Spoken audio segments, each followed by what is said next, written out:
স্পটত গৈ আমি সবৰ বাস্তৱত হ'ল কি, বিফলতা ক'ত হ'ল, নেতৃত্বৰ অভাৱ ক'ত আমি দেখা পালোঁ, সেইখিনি আমি তাৰ বাবে অৱগত হ'ম। আৰু নেতৃত্বৰ অভাৱটো হৈছে, আপোনালোকে দেখিছে দুগৰাকী মুখ্যমন্ত্ৰী য'ত ফোন ধৰি এই বিষয় শান্তি আনিব লাগে, তেওঁলোকে আকৌ টুইটাৰৰ জৰিয়তে বাকযুদ্ধ কৰি আছে। মোক কেতিয়াও দেখা নাই। আৰু গৃহমন্ত্ৰী চাই আছে, দুজন মুখ্যমন্ত্ৰী টুইটাৰৰ মাজত বাকযুদ্ধ কৰি আছে, গৃহমন্ত্ৰী মনে মনে চাই আছে। এইটোতো গোটেই ব্যৰ্থতা, বিফলতা। এনেকৈ কনফ্লিক্ট ৰেজলিউশ্যন হয় নেকি?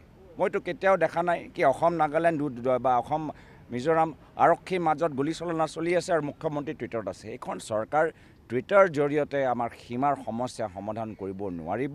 আৰু ইয়াৰ পিছত গৃহমন্ত্ৰী যে আজি তেওঁলোকৰ বিফলতা হৈছে, পেগাছাছ লৈয়ে হওক, আজি জম্মু কাশ্মীৰত যিদৰে আজি ড্ৰোন এটেক চলি আছে, আমাৰ উত্তৰ পূৰ্বাঞ্চলত আজিও মই এতিয়া গম পাইছোঁ, এতিয়া অসম আৰক্ষী আৰু মেঘালয়ৰ কিছু আমাৰ মানুহৰ মাজত কিবা এটা চলি আছে, তাত মানে উত্তেজনাপূৰ্ণ এটা পৰিৱেশ সৃষ্টি হৈছে।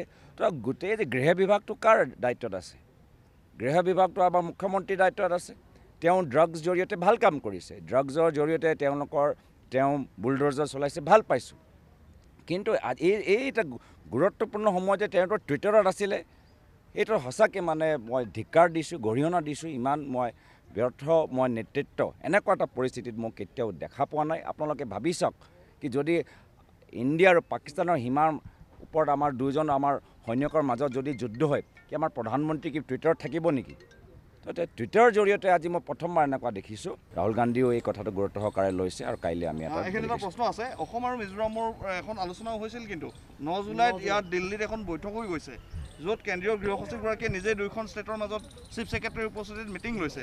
তাৰপিছত এই ঘটনা আচলতে ক'ৰবাত নহয় ক'ৰবাত এটা তৃতীয় পক্ষ থাকিব পাৰে নেকি? মই কৈছোঁ, আজি গৃহমন্ত্ৰীৰ উপস্থিতিত অসম মিজোৰাম সীমালৈ আলোচনা হৈছে, য'ত মাত্ৰ মুখ্যমন্ত্ৰী আৰু আমাৰ মুখ্য সচিব আছিলে।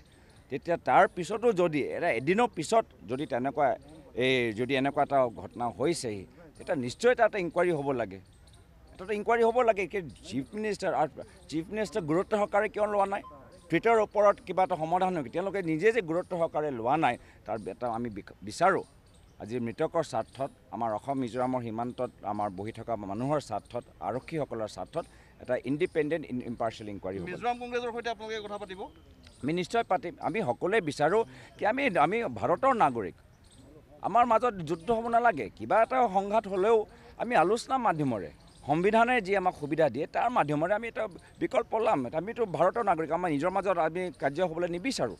সেইকাৰণে চৰকাৰৰ যি দায়িত্ব, চৰকাৰৰ ইয়াত সীমাৰ ক্ষেত্ৰত দায়িত্ব কোনে ল'ব? কেন্দ্ৰীয় চৰকাৰ ল'ব, ৰাজ্য চৰকাৰে ল'ব। তো সেইকাৰণে আমি বিচাৰোঁ কি ইয়াত পৰিস্থিতি আৰু হুলস্থুলীয়া হ'ব নালাগে। শান্তিৰ কামনা কৰিছোঁ আৰু আশা কৰোঁ কি আমাৰ এই কথাখিনি প্ৰকাশ কৰাৰ পিছত কেন্দ্ৰীয় চৰকাৰ, ৰাজ্য চৰকাৰ এটা উচিত